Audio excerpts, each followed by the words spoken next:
Hey guys, in this question we have been asked that the residual and the persistent nucleus present in some seeds is known as scutellum, perisperm, tapetum or coleoptile. So let's find out the correct answer and discuss the options given below one by one. ठीक है, the first option we have given over here is scutellum. ठीक है, जो monocot का seed होता है, the monocotyledonous seed,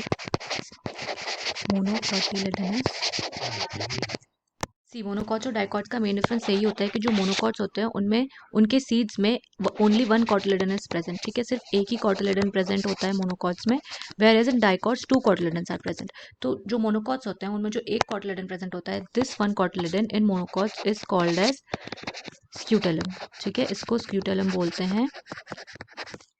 And the other cotyledon in monocotyledons is the reduced cotyledon,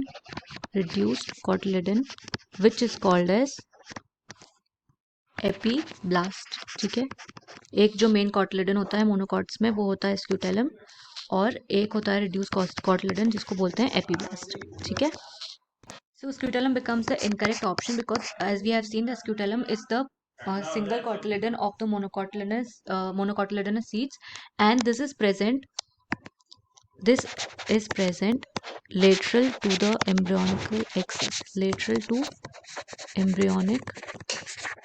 axis. ठीक है, कॉटिलेडन्स का फंक्शन क्या होता है? The cotyledons help in providing nutrition to cotyledons provide nutrition to the growing to germinating seeds. ठीक है, now the next option we have over here is perisperm. So perisperms क्या होते हैं? Perisperms is the residual and the persistent nucleus. ठीक है, perisperm क्या होता है? It is the residual and the persistent nucleus in some seeds which is called as perisperm. ठीक है, तो perisperm is a correct answer to the question. ठीक है, now the next is tapetum. So tapetum is a layer, it is the innermost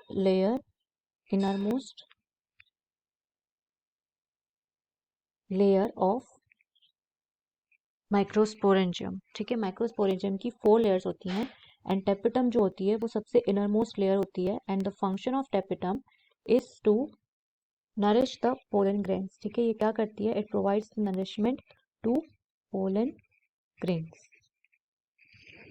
और इसी वजह से ये मल्टी न्यूक्लिएटेड होती हैं. ठीक है, because of this reason the tapetum cells are multinucleated. इसमें बहुत सारे न्यूक्लियस प्रेजेंट होते हैं. In one cell there are many nucleus which is why it is called as multinucleated. और मल्टी न्यूक्लिएटेड क्यों होती है? Because it has to provide nourishment to the pollen grains. ठीक है, also it has Ubisch bodies.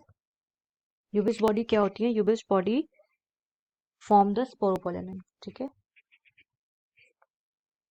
this help in forming the sporopollen, and also the tapetum cells forms the pollen kit. Now the last option we have over here is coleoptile. So coleoptile in monocotyledon seeds. ठीक है, जो monocots होते हैं, monocots के जो जो seed होता है, जो मोनोकोटिलेडनस सीड होता है, उसमें दो चीजें प्रेजेंट होती हैं. एक होता है कोलियोप्टाइल एंड दूसरा होता है कोलियोराइजा. कोलियोप्टाइल जो होता है it is present above the shoot apex and it is a hollow foliar structure. ठीक है, coleoptile is a hollow foliar structure which encloses the leaf primordia.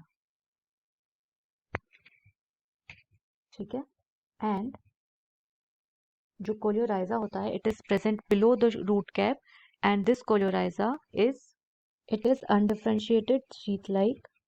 ठीक है, जो कोलियोराइजा होता है these are undifferentiated sheath like cells which encloses the root cap. ठीक है, encloses, और ये सिर्फ मोनोकॉट्स में प्रेजेंट होते हैं, डाइकॉट्स में प्रेजेंट नहीं होते हैं. ठीक है, so this was all about the given options and we have found out our correct option which is option number 2, perisperm. ठीक है, so I hope you understood. Thank you.